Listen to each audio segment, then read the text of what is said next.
and the UK government is now going to bring health services back under democratic control. That's the announcement from the Prime Minister. Top Putin aide rejects any short-term ceasefire to end the Russia-Ukraine war, and he says that the proposed truce only a temporary respite for Ukraine. Foreign ministers of G7 countries huddle in Quebec for a two-day summit. The G7 summit comes amidst growing US-Canada trade war. UN Secretary-General Antonio Guterres in Dhaka for a four-day visit to focus on Rohingya refugee camps situation. Awami League calls for probe into human rights violations. Will Guterres look into what all has happened in Bangladesh under Mohammed Yunus's watch? SpaceX launch to bring astronauts home has been postponed. Sunita Williams' return to Earth has been delayed yet again.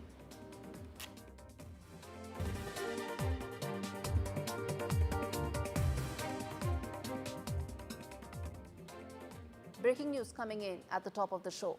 From the UK, where Prime Minister Keir Starmer has announced the abolition of NHS England, promising to refocus the health service on patients and frontline care. Speaking to a packed audience, Starmer slammed the duplication of bureaucracy, revealing that NHS England's operations were costing taxpayers billions every year, around £200 billion. Actually, some figures suggest. The funds, he insists, should be redirected to critical services like nursing and patient care. NHS England has become an arm's-length body that drains resources, Starmer declared, and Health Secretary voiced strong support, calling the move a necessary step after the disastrous 2012 reorganisation. To our allies on many occasions about the situation in Canada. On the question of tariffs, obviously, like everybody else, I'm disappointed to see global tariffs in relation to steel and aluminium. All right, disastrous 2012 reorganization had left waiting times soaring and patient satisfaction at a historic low. The decision follows a series of high-profile resignations, including NHS England's chief executive, Amanda Pritchard. The controversial overhaul comes just months after Starmer promised a 10-year plan to address the NHS's ongoing crisis in September, with COVID recovery, treatment backlogs and industrial strikes hanging over the system. While critics may question the wisdom of dismantling the national institution, Starmer stands firm. And what really is this reorganization all about? How does it impact patients? How does it impact the taxpayer is really the key question. And let's get in Radhika Iyer to really decode that for us. She's joining us live from London to tell us what this means. Radhika, explain to us, decode for us the significance of this decision and how it, if at all, it impacts patients. Yes, sure. So this is a decision that's just come in about an hour ago from 10 Downing Street. UK Prime Minister Sir Keir Starmer has scrapped NHS England with a view that this NHS, which is an abbreviation for National Health Service here in the UK, which began in 2013 when the Tory government was in power, was actually introduced as a way of, in a sense, a public service which can run from an arm's length distance of the government to be able to make it more efficient. It turns out, according to the existing Labour government, which at the moment is in power, that this has further burdened the exchequer, the state exchequer, and that the mismanagement of NHS England, according to Labour, is one which it deserves or aims to sort of now fix or put corrective measures into place. So what this means basically is NHS, which is National Health Services, which is a system, a social system, a public system of health, which exists and has been existing in the UK for several years, will now be under the purview, the review, the remit of the UK government. This particular transition from NHS England, which is a private trust, to be moved into the government's fold may take up to 2 years, but the aim is one, to save costs for the government. But the bigger aim and the more important aim, which is seen as one which is a socialist and a public policy, is that to reduce waiting times that patients often suffer. In any public system, in any growing democracy, in any growing country with a growing population, waiting times are quite common to be able to meet with a doctor or a nurse for a health-related issue has been a big task for people living in the UK, but it has become even further heightened after COVID, after Brexit, and after several immigration issues that cropped up. But Indeed. further to all of that, the Labour government, of course, claims that it was the Tories' indecision or the lack of planning in the decision of making it a Congo body to make NHS run in a style rather autonomous from the government, and the aim is to bring down the waiting times. It will be interesting to wait and see how smooth this transition is and whether waiting times Radhika, and 100 million could be saved every year. Right. Radhika, Starmer said that we're making tough choices that prioritize people, not politics. And there are some reports that seem to indicate that the fact that NHS will now be completely under the government's control and the arm's length body would not be there could actually mean more politicization of the entity. Decode that for us and put that in perspective. Well, it is a Labour government. It is going to focus on having public health systems under its remit, like any Labour policy would. And that's particularly the reason why critics may say that this further gives full control for the government to make NHS run as if it's their own pet baby. However, there have been sort of evidences to show that the waiting periods have been awfully long. There have been evidences to show that there has been excessive spending by the NHS over the last several years. However, there is also not parallelly an increase in the pay structure for doctors, particularly for high-performing doctors. And of that, just as a reminder, a gentle reminder, and not so gentle actually, the Indian workforce in the NHS is not to be sort of ignored at this stage. At least 8% of the top senior doctors in the NHS are Indian doctors who have also been joining the bandwagon for an increase in pay structure. So the several problems that have been ailing the health of the NHS have now been put forth. Is this going to be a political battle, or will there be genuinely some sort of corrective measure that is put in place? It's going to take time, though, because the transition itself could take up to 2 years for the change to be seen and for the government to take full control.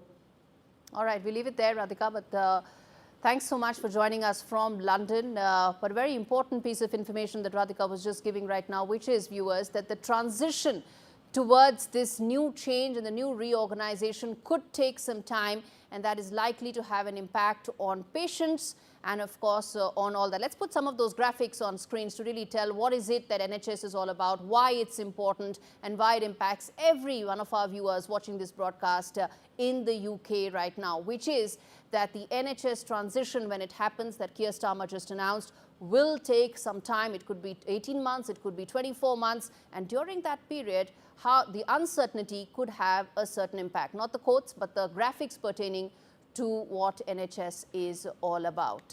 We should put that for our viewers to have more clarity on what this means. All right, let's shift focus now, turn our attention to the fiery exchange of words that's taking place when it comes to Russia, Ukraine. Well, the envoy for Russia, Ukraine from the US was hoping that when he touched down in Moscow, he could probably get some sort of a deal. But, well, Russia has thrown cold water on any such proposal or a 30-day ceasefire that Ukraine and the US were contemplating, calling it nothing but a temporary reprieve for Ukrainian forces. Kremlin aide said that any such plan is not going to be acceptable. Steps that merely imitate peaceful actions are not needed, essentially signaling that Moscow's firm rejection of a proposal in its current form.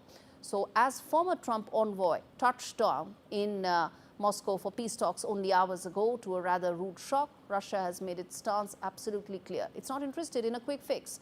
While Ukraine has shown willingness to accept the ceasefire, Moscow sees no reason to freeze the battlefield, especially with recent gains tipping in their favor.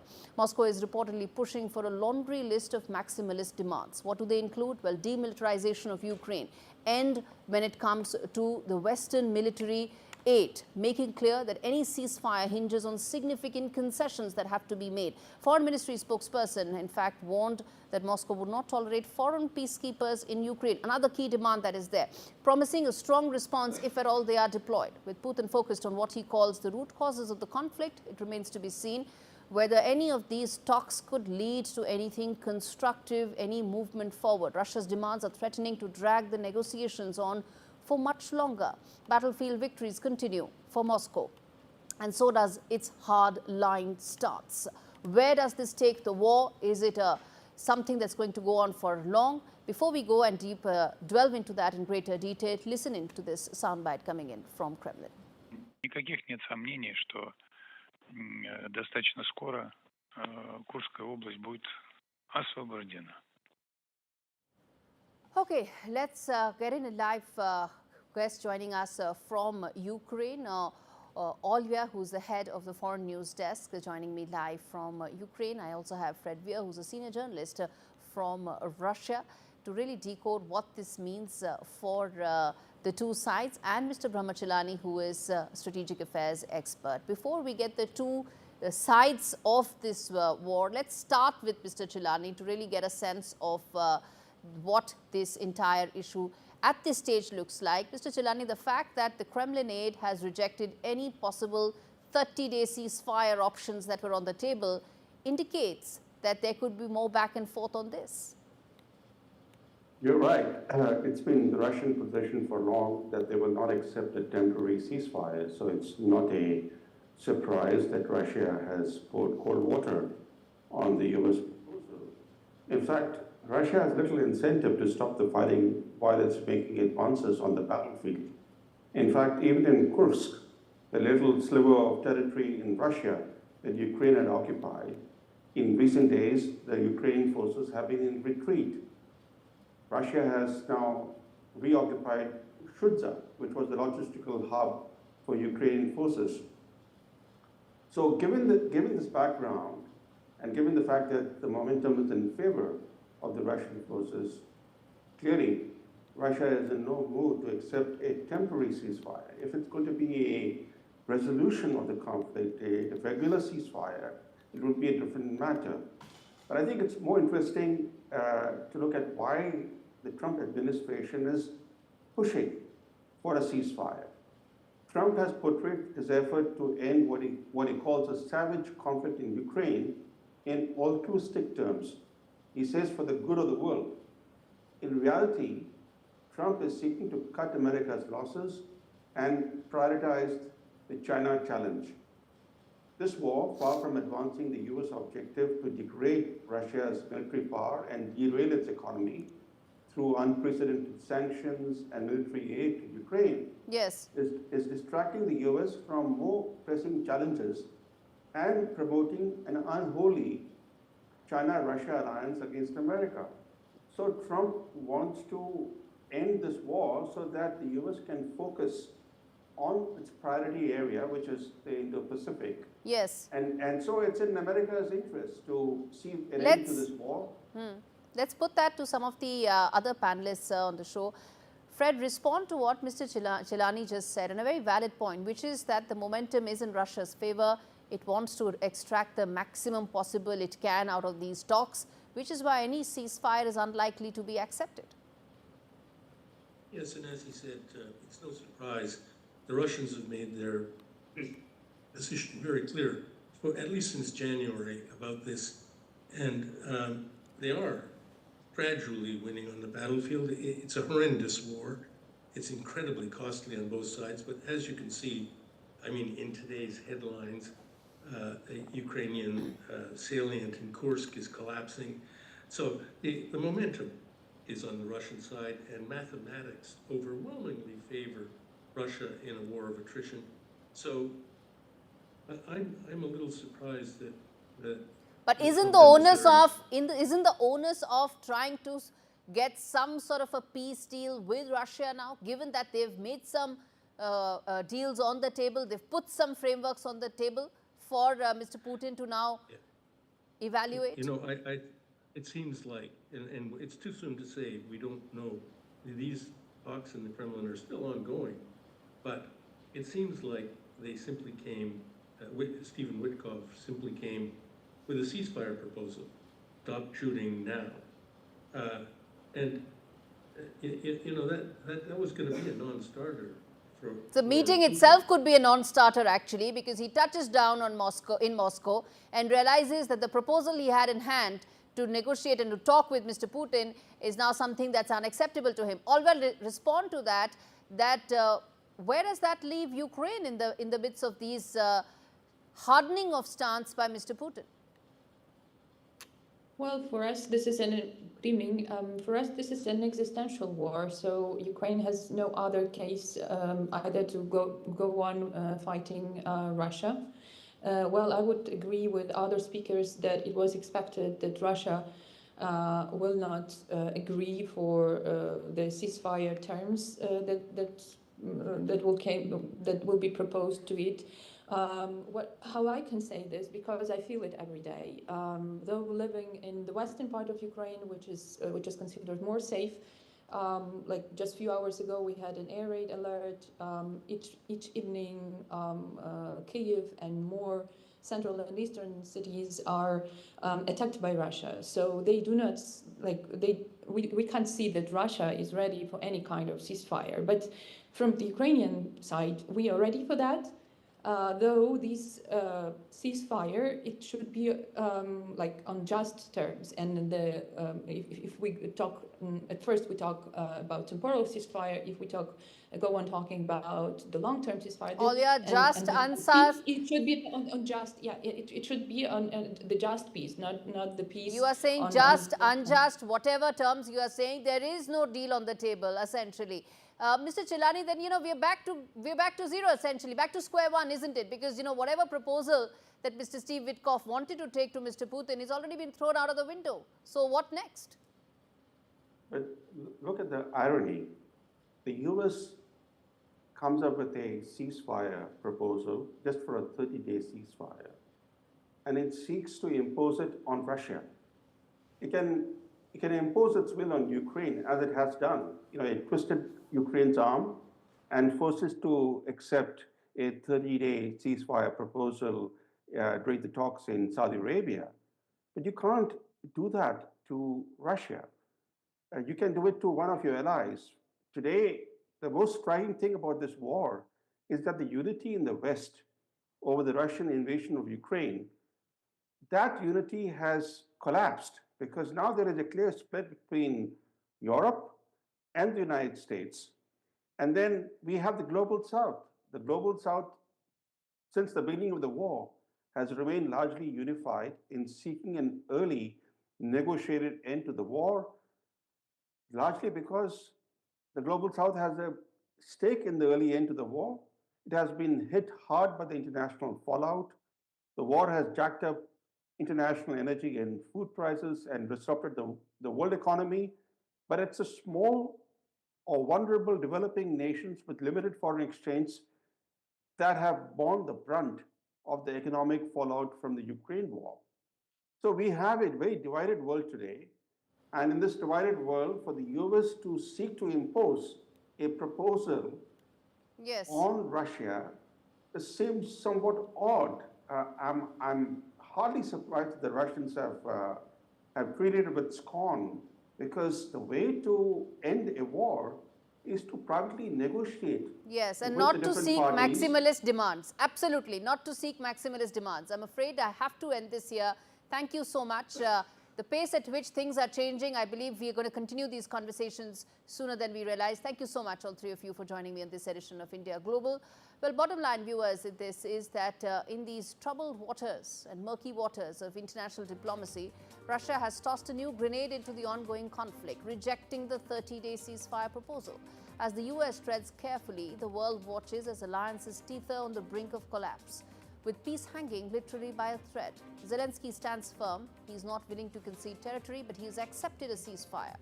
In this high-stakes game, every word is a pawn and every move could tip the scales towards disaster. With no clear end in sight, the question remains, will this war burn itself out, or is the worst, unfortunately, yet to come? And on that note, I'm going to take a very short break, come back with more news and perspective on the other side of India Global. Stay with us.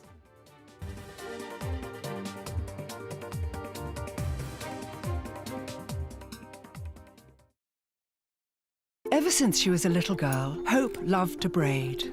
Her family was poor, and her parents couldn't afford to send her to school. Before she knew it, Hope was a parent herself. Struggling to feed her family, she needed to come up with an idea. Ever since Emma was a little girl, she loved mum and daughter time with her mother, Barbara. This was their monthly treat, and Barbara would usually splurge a bit on the latest shampoo with sciencey-sounding additives. But that day, Emma had a much better idea. Barbara agreed lending £15 to Hope certainly would be a worthwhile investment. Soon enough, Hope had established herself. With profits from her business, Hope could afford to feed her children and even send them to school. In fact, the salon did so well that before long, Barbara got her investment back. So she could withdraw her £15, perhaps get some plumping serum, or she could lend it to Jose, whose business plan also looked pretty good. Visit lendwithcare.org today and change someone's life with a loan. Love a good deal? Try Free to Play Deal or No Deal, only at Tombola. There's up to £1,000 to be won. Get that good deal feeling. Open for fun. Quidco gives you cashback every time you shop on over 5,000 brands. It always pays to Quidco. Sign up and start saving today. Visit quidco.com. You know, the toughest part of the whole grief, I'll never forget, is when Nan turned to me one time. And she goes, "John, I don't know what's happening to me." Those weeks that he came in, with the 3 weeks that I could be his little girl again, nothing I can do will repay Marie Curie for doing that for.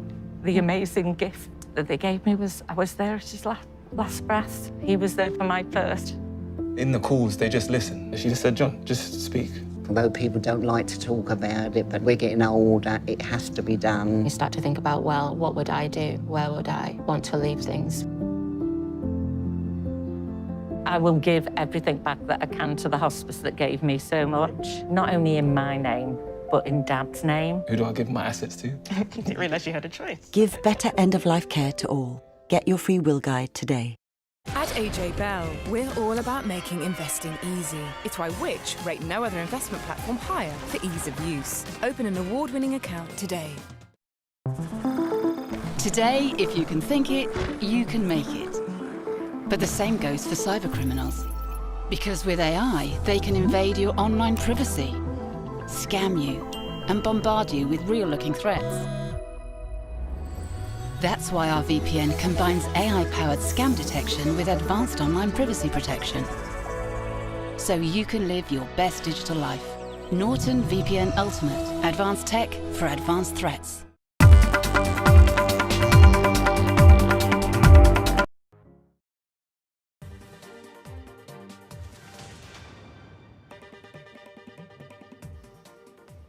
Welcome back. This is India Global. I'm now turning attention to Canada, where G7 diplomats are gathering for tense discussions as the world faces mounting geopolitical challenges. At the heart of the talks, U.S. Secretary of State Marco Rubio has briefed allies on efforts to broker a ceasefire in Ukraine, aiming to halt the 3 years or over 3 years of brutal conflict. The U.S. is pushing for an unconditional truce, but well, I just told you that Moscow is not accepting that. So what happens there would have a huge bearing on which way the G7 foreign ministers discuss this conflict going forward. But that's not the only thing that they're going to be focused on.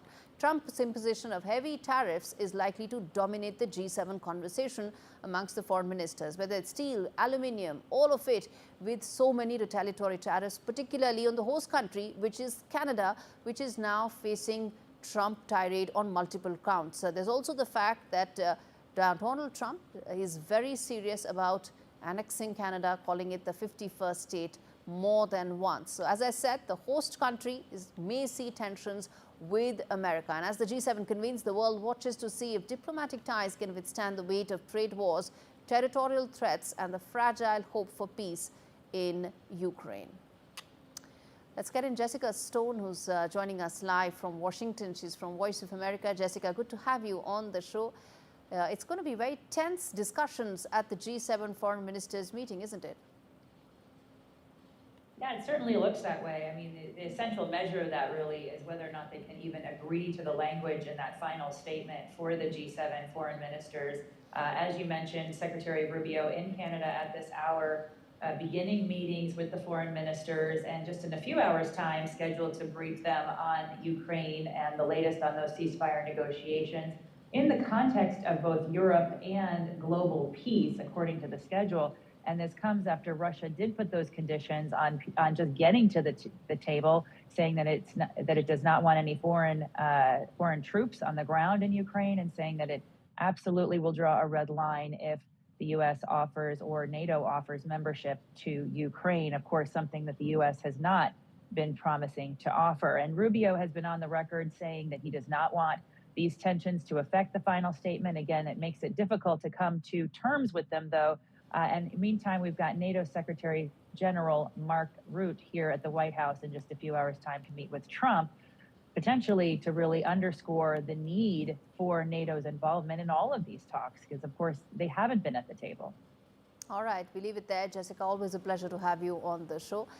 And on that note, I'm going to slip into a short break, come back on the other side, talk more about Antonio Guterres in Bangladesh and what it means for the country and the world. Stay with us.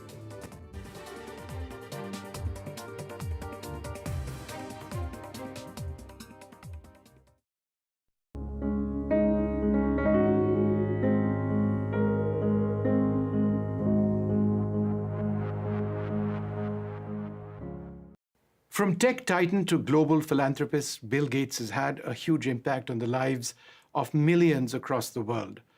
As the co-founder of Microsoft, he's in a sense defined what personal computing has been for all of us. The vision that he had of the personal computer way back in the 70s and its evolution and the transformation of Microsoft has been fundamental in terms of tech, in terms of IT, in terms of the entire sector. And it's time now for Mr. Gates to pen his thoughts down, which is why he's come out with this. This is the first of 3 books. It's called Source Code, My Beginnings, and it's my great privilege to be over here in Palm Springs, in California, to speak about this. Thank you, and I'm delighted to be over here, fly all the way across the world, and I've had a chance to really go through this book. It's very, very interesting. Thank you. One of the primary themes which I found throughout the book has to do with your own intensity. The fact that you've always been driven. I mean, we know that is a fact, but we perhaps didn't know about the extent to which you were focused. And you write, for example, and I quote, "Like one of those watertight hatches on a submarine, I could shut out the rest of the world. Driven by the sense of responsibility I felt for Microsoft, I had closed the hatch door and locked the wheel. No girlfriend, no hobbies. My social life centered around Paul, Rick, and the people we worked with. It was the one way I knew to stay ahead." Could you tell us about how your focus ultimately resulted in you being the Bill Gates we know today? Well, part of my makeup, even from a young age, was that if something was fascinated, I could really dig in on it. So, learning to play cards with my grandmother, having books read to me, reading books, and mathematics early on fascinated me, and so I went into depth. But then I took that to a new level when I started Microsoft, because I knew, there'd be other people trying to do software, and I decided, no, I'm going to make sure we stay ahead.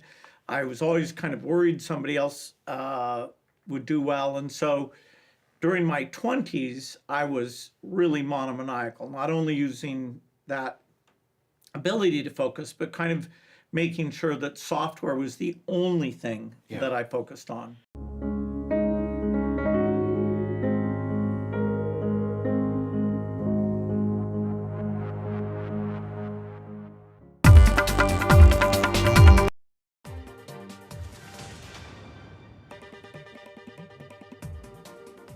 Turning attention to Bangladesh, where UN Secretary General Antonio Guterres has visited. In fact, it's cast a stark spotlight on the ongoing persecution under Mohammad Yunus's unelected interim government. While Guterres' arrival is marked by discussions on humanitarian aid to Rohingya refugees, a deeper, darker truth lurks behind the surface. The Awami League has called for an independent international investigation into widespread human rights violations in Bangladesh, which have flourished under Yunus's leadership ever since the student revolution started from 5th of August last year. Despite claims of supporting refugees, the government under Yunus has allowed violence, revenge attacks and the suppression of religious minorities, particularly the Hindus, to thrive unchecked. And also Christians and indigenous people, women, journalists have all faced brutal clampdown with violent crimes going unpunished. The Awami League condemned the UN's failure to address these abuses, urging Guterres to demand accountability for the continued state-sponsored oppression. As food rations for the Rohingyas are slashed, they see their plight worsening under Yunus's leadership. The biggest question, though, remains if the international community will confront the harsh reality of Bangladesh's internal turmoil, an urgency that no amount of diplomatic goodwill can obscure. Let's now get in Veena Sikri, former High Commissioner of India to Bangladesh, Muqtada Rashid, senior journalist with me on the broadcast. Let's try and cover as much ground as possible in this. Veena ji, let me start with you.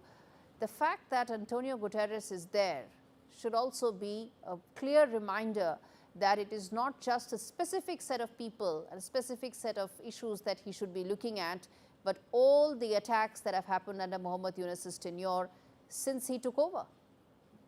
Absolutely. I think there will be comprehensive discussions. There are two aspects, I think, which will form the fulcrum of the visit and his discussions. He's there for 2 days, tomorrow and day after, and then he leaves on Sunday early morning. The first is, of course, they're trying to bring back the focus on aid for the Rohingyas. There are about 1 million Rohingyas, and tomorrow, Friday, UN Secretary General is going to spend almost the entire day in Cox's Bazar and have an iftar dinner with about 1 lakh Rohingyas there, and also to see the situation in the camps, because there's concern that with the US financial aid cuts, the amount that is available per head of the Rohingya refugees has been slashed from US $12 per day to $6 a day.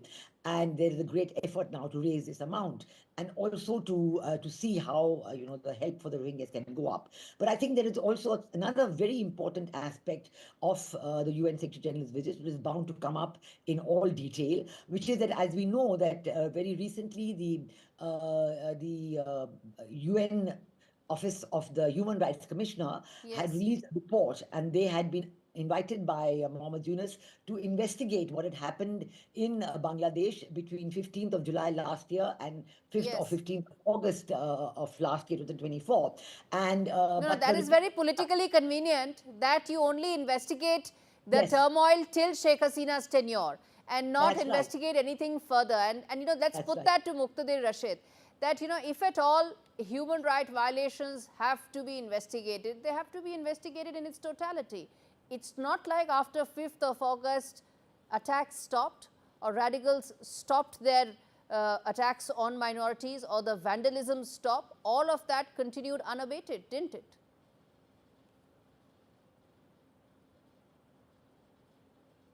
Volume. Investigation of these cases should be performed in order to show the real neutrality of UN mechanism. Well, on the other hand, I would say that the visit is a lot of for Rohingya people. They are being displaced by the military junta, and of course the human rights group are looking for the humanitarian corridor to Rakhine to facilitate Rohingya and other ethnicity, the people with other ethnicity in Arakan. But what about the Bangladesh? What about the Bangladeshi people will get out of this this large-scale visit by UN Secretary General? Are we talking about the human rights issue? Are we talking about the next election? Will Dr. Yunus discuss next election, how the election will be taking place, and what would be the consequences? What would be the formula? Mr. Rashid, and the question is, and I appreciate what you're saying, that the focus will also be on the election roadmap for Bangladesh. So Antonio Guterres will discuss the plight of Rohingyas. He will discuss the election roadmap with Mohammad Yunus. He will also discuss and wants, at least Mohammad Yunus wants, that UN should investigate into crimes that took place during that student revolution. But how come he is not supposed to look at number 4, which is the crimes that took place after 5th of August? Shouldn't he look at that as well? Of course, he should. UN should go after this, because if there is a fair investigation, it will help Dr. Yunus to say what exactly happened at that point of time. But unless it is happening, it is very difficult for future government, because whoever Dr. Yunus is not the elected government, but whenever the elected government will come, probably no one knows when the elected government will come, sir. Interim governments don't last so long, but they are lasting. Interim governments don't take major reform decisions. All that is left to the elected governments. Let's get in Veena Sikri to respond to that. Yes, I think that this is really quite amazing that this Yunus regime really is unconstitutional. Actually, it has no legitimacy under the constitution, because when it was sworn in on the Bangladesh constitution, that constitution has no provision for an interim government at all. But still, even if you look at the practice of the previous caretaker governments that have been there, and the Supreme Court of Bangladesh has made some provision for reintroducing that, then that government has to be neutral and non-party. However, in the Yunus regime, you see political parties. You see Islami Andolan Bangladesh, you see a member of Hizbut Tahrir over there, you see the Jamaat-e-Islami is playing all the role behind the scenes. It's really a Jamaat-e-Islami government. So this is a big matter of concern, and certainly the Yunus regime does not fulfill the conditions of a neutral non-party regime. But also I would like to point out that even in this UN Human Rights Commissioner report, there are two very important points there.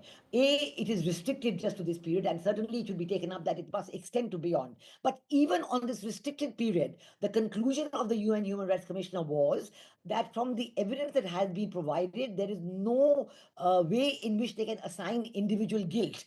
So that means they have clearly said that they cannot blame anybody for the happenings between 5th August and so on. But we are very concerned about the attacks on minorities that started on 5th August. Hunt. There's political witch hunt, targeting of minorities, and that unfortunately something that the army chief also mentioned. The army chief of Bangladesh said that. Yes, that's a very important point you have raised, and I'd like to say that UN High Commissioner of Refugees Volker Turk recently gave an interview to BBC Hard Talk, and then that he claimed, among other things, that he had told the Bangladesh army chief that he should not intervene, otherwise he will not be allowed. The Bangladesh army will not be allowed to go for UN peacekeeping operations. But the Bangladesh army chief has denied it. So I do not know why the UN High Commissioner for Refugees is trying to take a political stance.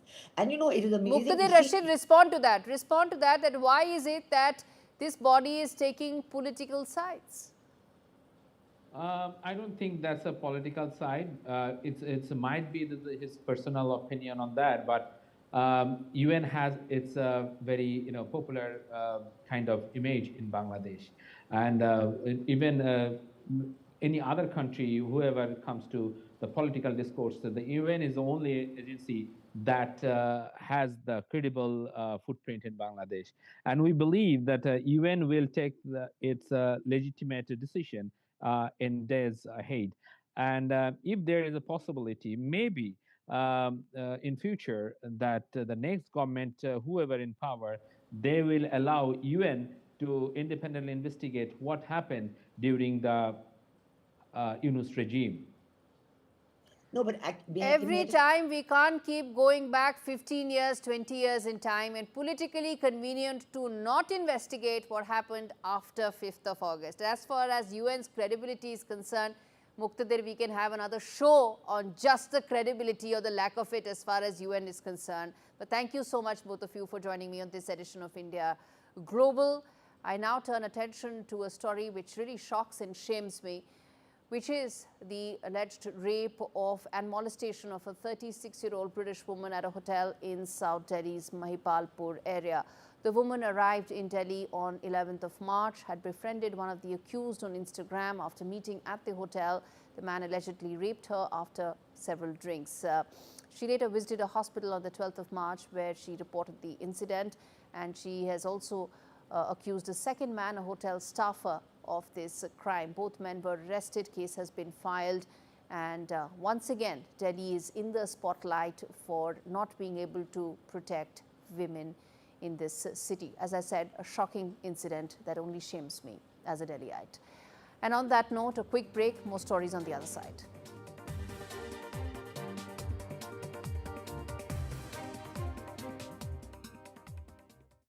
True happiness is painful in the beginning, pleasurable later. So the whole spirit of the Bhagavad Gita is not telling us what to do. A person could be intelligent and not have an intellect. It is not work that produces stress, it's how you relate to work. Gives us guidelines, makes us think. Each one decides what they should do in their life. Find a pet-friendly Italian restaurant with outdoor seating nearby and text it to Luca. Find it real quick. Send it to the click. Well, this is sick. Get your Samsung Galaxy S25 Ultra with Galaxy AI and save up to £744 when you trade in a Samsung Galaxy S23 Ultra on 3.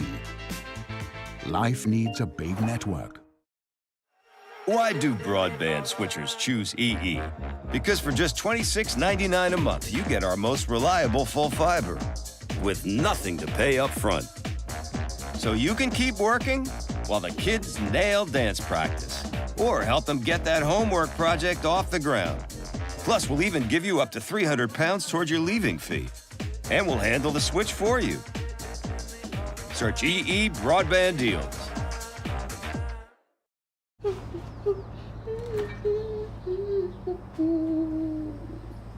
Have we run out of milk?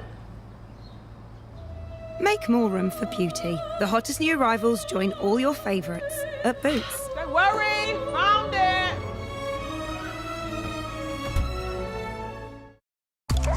When you paint by feeling, you can come home to a blooming good day.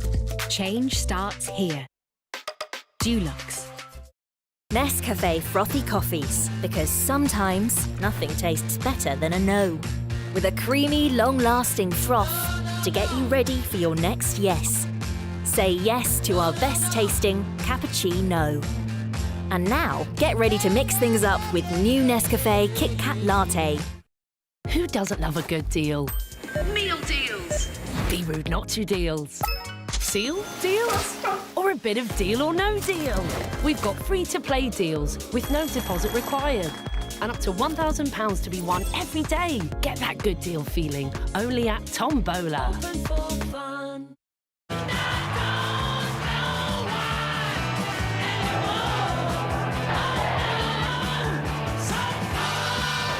The UK's first human heart transplant has been completed, supported by the British Heart Foundation. We were a noisy generation, but it might be something quiet we do that becomes our greatest legacy. Leave a gift in your will to the British Heart Foundation and fund groundbreaking research that could help save millions of lives. Search BHF Wills.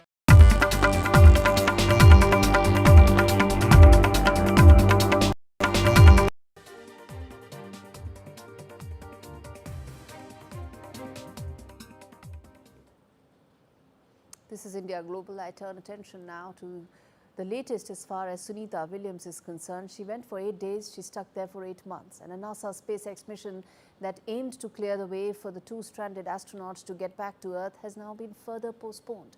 The rocket aimed to fly 4 new crew members to the International Space Station, pave the way for the return of Sunita Williams and the astronaut Wilmore, but it looks like that their delay continues unabated. What's the reason for it? How long are they likely to be there? And most importantly, what is happening to their bodies as they stay in space much longer than what they originally intended to? This report tells you the entire story in detail.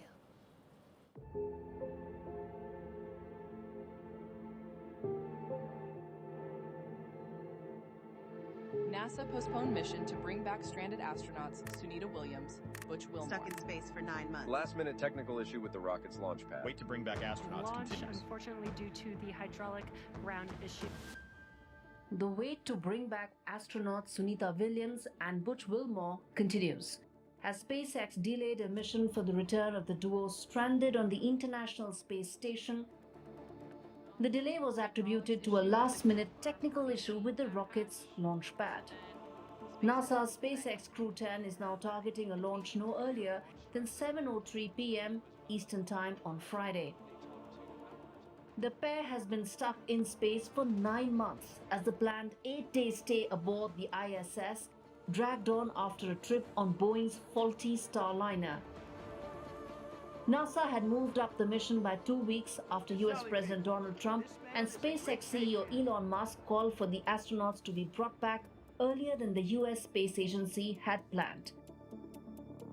Williams said earlier this month that she was looking forward to spending time with her family upon returning home. However, the astronauts are likely to face some daunting challenges when they return. Experts caution that the Earth's gravity could overwhelm their weakened bodies, which have been exposed to microgravity for an extended period.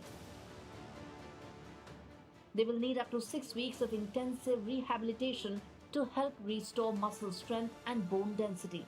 Both astronauts will have experienced the equivalent of 9 years' worth of radiation exposure. This prolonged exposure raises the risk of cancer and cardiovascular diseases. Williams recently said that she was trying to remember what it's like to walk. While that might seem a challenge when she returns to Earth, she will find more than 8 billion voices cheering for her when the spacecraft's light blazes across the universe. With Vishal Vivek, Bureau Report, NDTV World.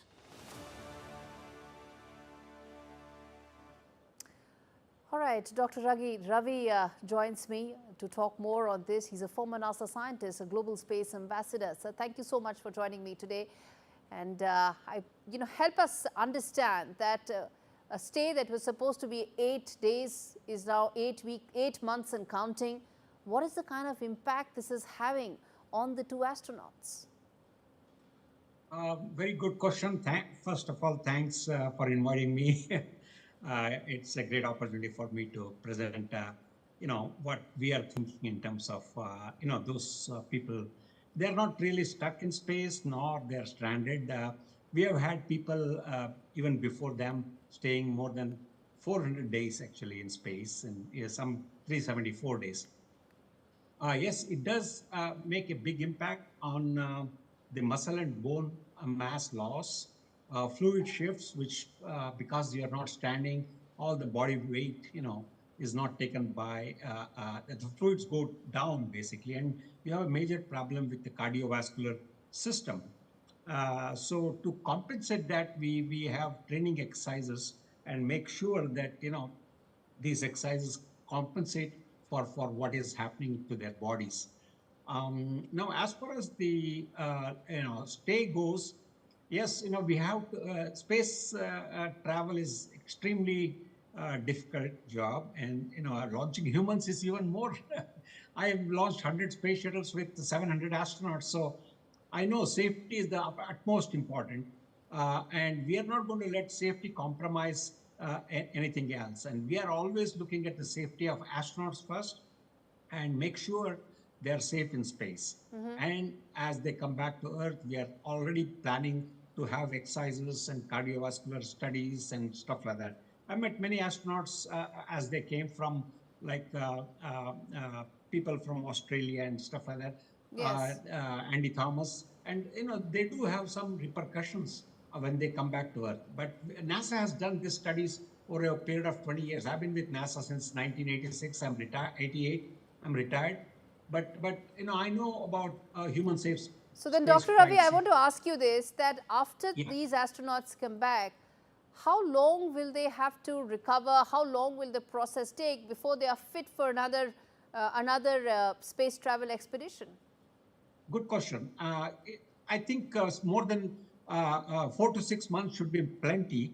But again, it depends on the amount of muscular loss and stuff like that. So what, we need to assess how their body has been in space for these years. And we know by default, as from the past astronauts, we know by default that muscle function is a problem. So we'll do treadmill exercises, resistance exercises. We have cardiovascular problems. We'll do, heart conditioning, neurological problems. We have vitamin D and calcium for bone recovery and things like that. So yes, we have sent astronauts back within 6 months of coming back. Finally, Dr. Ravi, at the end of the day, it is about mental conditioning. Yes, the bodies go through everything and more, but it's the mental conditioning that's important. How do you see that being taken care of after the astronauts come back to Earth? Well, I think that mental conditioning will always be a problem because of their loneliness and other neurological problems. But I think once they come to Earth, we have a lot of support system on the ground to help them to make sure that that condition is taken away. It's like isolation. Basically, you come out of isolation, you have all your people, and that changes the complexity of your problems. And also we have doctors on the ground, doctors in space. They're all continuously checked 24/7, even in space. So we know their condition as we go along every single minute of the day and night. Because ISS is monitored 24/7, 365 days. All right, we leave it there. Dr. Ravi, thank you so much for taking out the time. As I said at the beginning, which is that it was an 8-day expedition. It's 8 months and counting. It's the mental conditioning of the astronauts that's the reason why they're still there, chirpy as hell, and ensuring that their spirits remain high. Shifting focus now to Pope Francis, who's marking the 12th anniversary of his election as the leader. However, this year the festivities will look a little different. Pope Francis has been hospitalized for nearly a month with double pneumonia. On Monday, doctors said Francis is no longer in imminent danger, but there is still no indication on when he is likely to be discharged. And during his papacy, he has reformed the Vatican, issued 4 key documents, traveled to over 65 countries, canonized more than 900 saints. Francis is known for modernizing the church, including allowing blessings for same-sex couples and appointment of women to Vatican leadership roles. All right, shifting focus now to a slice of a very important and an interesting conversation I had with Professor Walter Anderson, a man who studied the RSS for over 5 decades, a man who understands the Indian American community like none other, and someone who is best to understand the relationship between the RSS and the BJP and the global optics as far as RSS is concerned. Take a look at this slice of the conversation that I had earlier with him. Today we have a very interesting guest, someone who understands the RSS very well, someone who I hope will understand the culture conversations that are taking place in India, someone who probably will be best placed to talk about the language wars that India is seeing and what it's like now for the Hindu nationalist sentiment that's really sort of peaked up in the last 2 decades or so. What is its future, and with the relationship between the RSS and Prime Minister Modi. Professor Walter Anderson, thank you so much for speaking to me on Spot On.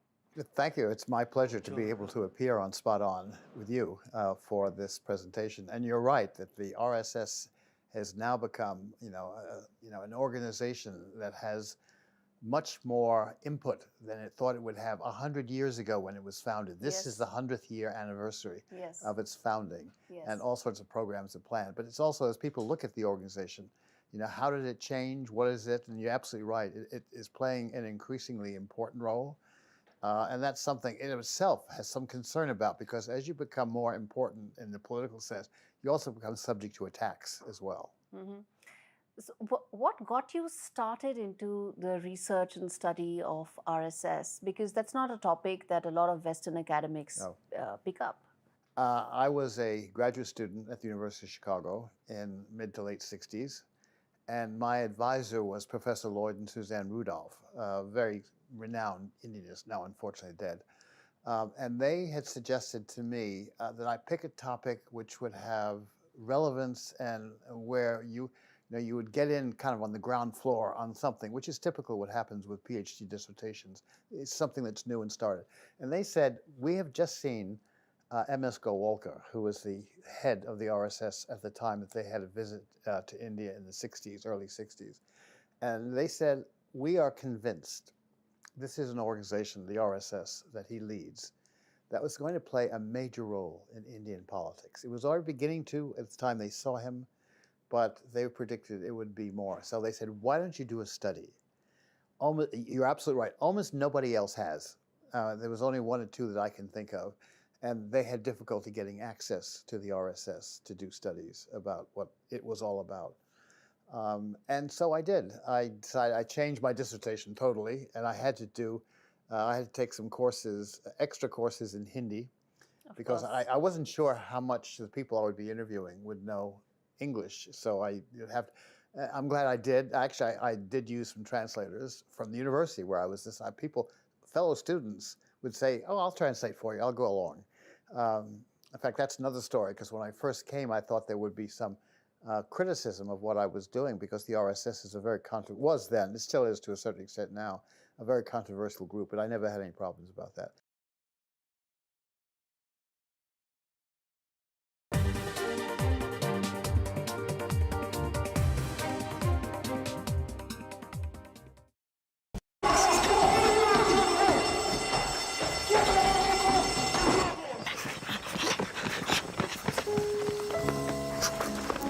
What's wrong with the car? It's okay, lads. I'm with the AA. Bombay mix. Because the AA has more expert patrols across the country, you'll be back on the road in no time. No wonder more people choose the AA. Join today. Now I'm retired, I can spend more time with my grandson. I'm proud of him and want to help any way I can. Which reminds me, welcome to British Seniors, the UK's #1 rated provider of over 50s life insurance. Hi, I'd like a quick quote. No problem. We're proud to offer our seniors lifetime guarantee. With 100% of claims having been paid, we guarantee your premiums will never go up and that you'll speak to one of our specialists in the UK. Well, that's good to know. UK residents aged 50 to 80 are guaranteed to be accepted. Depending on your age, your loved ones can get a cash payout up to £10,000. And that money can help with my funeral costs or even be used as a gift. I'll do it. Plus, when you sign up, you'll receive a £135 gift card and free 24/7 GP advice and health services. Thanks, Mum, for everything. Be proud to protect your loved ones with British Seniors. To get a free quote today, call our UK team on 0800 158 552 or visit britishseniors.co.uk. What are you so happy about? I've just made a claim. We could be owed thousands. My claim group? Yeah, the cars we bought on finance, well, the lenders could have charged hidden commissions. It's dead simple to claim. Hey, I had 2 cars before we met. Go to My Claim Group. You could be owed thousands in hidden commissions from cars you bought on finance since 2007, even if you can't remember the details. Done. Simple, eh? Go to My Claim Group now. Claims made simple. I'll fix him, love. Poor pet. Just shows you never know what's going to happen. Which reminds me, I need to protect the life we've built. That's why I'm looking into Smart Family Life Insurance. Hi, I'd like a quick quote, please. OK. You can choose a benefit amount up to £750,000, depending on your age. If you're a UK resident aged 18 to 64, you can apply with just a few health and lifestyle questions. For £250,000 of cover, the price starts at just £14.77 a month. That's less than I thought. And it could help my husband with the mortgage. Just like families, not all life insurance is the same. That's why we offer the Smart Family Guarantee. That's good to know. You'll also receive a 100% advance in the event of terminal illness and 10% cash back on your first year's premiums. That's the Smart Cashback. Plus, you'll also get your choice of a £125 gift card. Protect the life you've built the smart way. To get a free quote today, call our specialist UK team on 0800 977 5753 or visit smartinsurance.co.uk. You know, the toughest part of the whole grief, I'll never forget, is when Nan turned to me one time. And she goes, "John, I don't know what's happening to me." Those weeks that he came in, with the 3 weeks that I could be his little girl again, nothing I can do will repay Marie Curie for doing that for. The amazing gift that they gave me was I was there at his last breath. He was there for my first. In the calls, they just listened. She just said, "John, just speak." Although people don't like to talk about it, but we're getting older, it has to be done. You start to think about, well, what would I do? Where would I want to leave things? I will give everything back that I can to the hospice that gave me so much, not only in my name, but in Dad's name. Who do I give my assets to? Didn't realise you had a choice. Give better end-of-life care to all. Get your free will guide today. Versatile, perfectionist actor celebrates his birthday. राजा को रानी से प्यार हो गया, पहली नजर में पहला प्यार हो गया, दिल जिगर दोनों घायल हुए, तीरे नजर।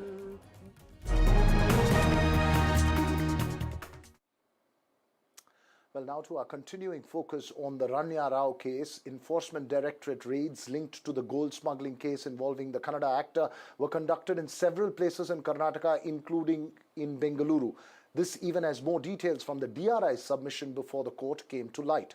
The DRI, in its objection to Rania's bail plea, has revealed that she claimed to investigators that this was the first time that she smuggled gold from Dubai, and she got her instructions from a voice-over internet protocol call. She collected gold from Terminal 3 in Dubai, according to the DRI, in Terminal 3 of the Dubai airport, where the gold was handed over to her by a well-built man. Meanwhile, the Karnataka government has withdrawn a CID probe it had ordered into the case, which is being investigated by both the DRI and the CBI. Well, joining me now is my colleagues, Nihal Kidwai and Nupur Dogra, who've been following this case very closely. Nihal, first to you. Tell us what you're hearing again from the authorities. You've been keeping us posted on the DRI's submissions before the court as far as Rania's bail plea objections are concerned. See, tomorrow order is expected on her bail plea, but meanwhile, after DRI, the CBI had stepped in, and now the ED has taken over the investigation along with the other two agencies, and today almost 8 to 10 places ED had raided. These are the premises of Jatin Hukkeri, who is the husband of Rania Rao, along with the friends of Rania Rao and Jitin Hukkeri. What they have found, it has not been disclosed by any of the three agencies so far, but DRI and ED today conducted raids at several places in Bengaluru simultaneously, you can say. And meanwhile, one more change is there. The government had withdrawn the CID probe, but now the IAS officer, who is an additional chief secretary rank officer, Gaurav Gupta, he has requested for a police officer to assist him, and now a DIG rank officer has been given to him to assist him in the probe. He has to find out the role of Ram Chandra Rao, the IPS officer who is the DGP housing in Karnataka, that what role he had played as far as the violation of protocol is concerned. We have also got the copy of the DRI from our sources, and there one of the protocol officials has confessed that he was given direction by this IPS officer to give protocol facilities to his daughter. It means the protocol facility was provided to Rania Rao because of the intervention of this IPS officer. A breach of norms, procedures, it cannot be provided that way. Thanks very much, Nihal. Remember, Ramchandra Rao is the stepfather of Rania Rao. Nupur, what are you picking up from officials? The fact that ED has now stepped into the case, the CBI is investigating it parallelly. From what we understand, it's the DRI, ED and CBI that will really investigate the larger nexus possibly in this case. The state government's probe is purely about protocol breaches. Yes, of course, you have rightly said it, that the state government today has in fact appointed a CID officer with the IS officer, Chief Secretary of Home, who is been given the responsibility of probing the possible role of a local police officer or any possibility of the role of, in fact, Rania Rao's father, the IPS, who's also an IPS. So their role is mostly restricted to dereliction of duty inside the state, and how the protocols were, how the state protocol officer created this route for Rania Rao to smuggle gold from Dubai to India. So that investigation is limited to that. But today, what is the big development is, as my colleague Nehal rightly pointed out, that it is now the ED that has stepped in, and a money laundering angle has been, brought into the case, and it will be it becomes rather more complicated with, CBI also probing a possible corruption angle from police officers. And in fact, government servants, as they have previously claimed, that authorities have feared that there could be possibly a corruption case on parts of police officers or government servants. They are exploring that. The CBI is probing that now. ED has also stepped in, and they are probing. They conducted searches today at several places, and they have now conducted these searches, and now they are exploring the possible money laundering case. And you know that PMLA has more stringent criteria for getting bail. For now, Rania has only applied. Tomorrow, even if the order comes out, it would be on the corruption charges or the smuggling charges. Money laundering charges are different, and she even if she gets bail tomorrow, she might have to freshly apply for another bail if money laundering angle is made out. That's right. Those are separate charges that will be filed against Rania. But thanks very much there, Nupur Dogra, as well as Nihal Kidwai, who've been following every twist and turn in this case, which seems to have wider ramifications, implications, and questions raised around it. So joining me this evening are three former IPS officers who've had an illustrious career: Sanjay Sahai, as well as Mr. A.K. Jain. In a bit, we'll be joined by Nirmal Kaur as well. But Sanjay Sahai, you've been following this case very closely. The DRI has argued that there are national security ramifications, implications as far as this case. There are possibilities of Hawala networks that's being probed into. And the sheer fact that the quantity of gold that's been brought in from Dubai, despite checks and balances that exist in the system, should have left the authorities shocked by the scale of it. Authorities, I think the shock is not getting reflected in the nature of reaction and the pace of reaction or pace of investigation. Having said that, let's be very clear about the fact that a crime of this nature is more concerning primarily on financial security, airport security infrastructure, and the possible links with organized crime and external, lots of combinations of external factors.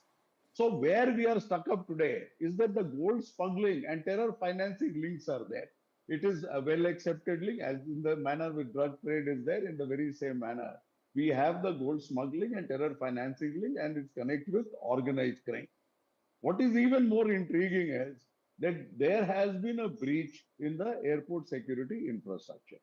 And that breach has happened because of your compromising of primarily the protocol services, and he has been able to get out of this whole system. That being as it stands, it can be for any reason. But that reason kept aside, the impact is on the national security issues.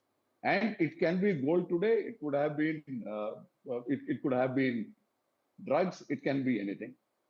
So that is point number two. Point number three is that it is happening through insider threat. What we call in our security language is the insider threat, and insider threat is leading to compromise of national security infrastructure. Next, we come to the customs and border control. Now, customs has an advanced passenger information system. Does it take 30 trips of this nature for that particular passenger information system to throw up something which is worthwhile, which is actionable, and on which the things can be drawn upon and taken forward? Weaknesses in customs and border control, it is primarily one of the major reasons where people are able to move in and people are able to take action of the nature which they do. Potential links to international crime syndicates. International crime syndicates, and whatever, if you go even a bit by whatever confession or whatever statement has been given by Rania Rao, that in Dubai somebody came after the security controls and handed over the gold and things of that nature. If that were to be believed with any iota of truth, it certainly means that there is a big international syndicate which is working as a part of this whole exercise. Important points that you're raising, important issues that you're raising, multiple questions. Mr. A.K. Jain, there are several questions to be raised in this matter, both small in terms of protocol, because some of these protocol breaches, as Sanjay Sahai is pointing out, could lead to insider threat, intentionally or unintentionally, to something of this nature. What would be the prime focus areas for you as far as this investigation is concerned? He said on certain channels that this is breach of national security. Hawala transactions are there. How this money reached Dubai? Money reached Dubai through Hawala transactions. So it means, and she has visited 27 times. I don't know why she was not on the radar of customs or DRI. She should have been, because why is she traveling so frequently to Dubai? And naturally, this is not the first time she has brought the gold like this. So Hawala transactions are going on, and so much of money. And the way she has brought gold, it is absolutely clear that security at Dubai airport is also compromised, and she has been supported by some cartel. And now name of some guru is coming up, some religious person based at Dubai, that he is also involved in it. Name of two ministers of Karnataka government, they are also cropping up. So it's a very, very serious issue. And DRI has done its job. But now CBI and ED, especially ED, should step in, and sections of PMLA, especially Section 6, etc., should be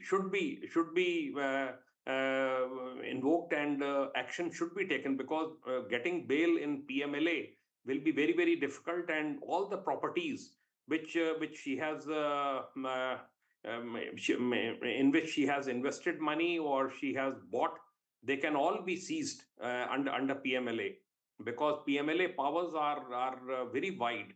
So action should be taken, and as Mr. Sahai is saying, that this probe should be taken more seriously. I don't know why CID probe has been withdrawn. The state government will answer to that. But action should be taken against protocol people also at Bengaluru airport, that they used to escort this lady out of airport. This time she was caught because they had definite intelligence. It's not a small smuggling racket, and very, very stern action should be taken against the entire group, against the entire cartel. Absolutely, absolutely. I don't think there's any counter view to that. Stern action should be taken. The state government's thinking is that given that the CBI, ED and the DRI are investigating the case, there is no need for a CID inquiry or investigation, but they have the additional chief secretary who has asked for an IPS officer to investigate the protocol breaches as far as the stepfather of the accused is concerned. But Sanjay Sahai, just to put this in a nutshell, to those who don't understand, how do you bring the Hawala link into this? Just explain this. Here is a person who goes to Dubai, brings back gold which is of enormous quantity. She claims to the DRI, this is the first time she's done it. She got instructions from a voice over internet call. Can you be a little what louder? could this spin off very quickly? Can you put a... No, just explain the Hawala network and the connections.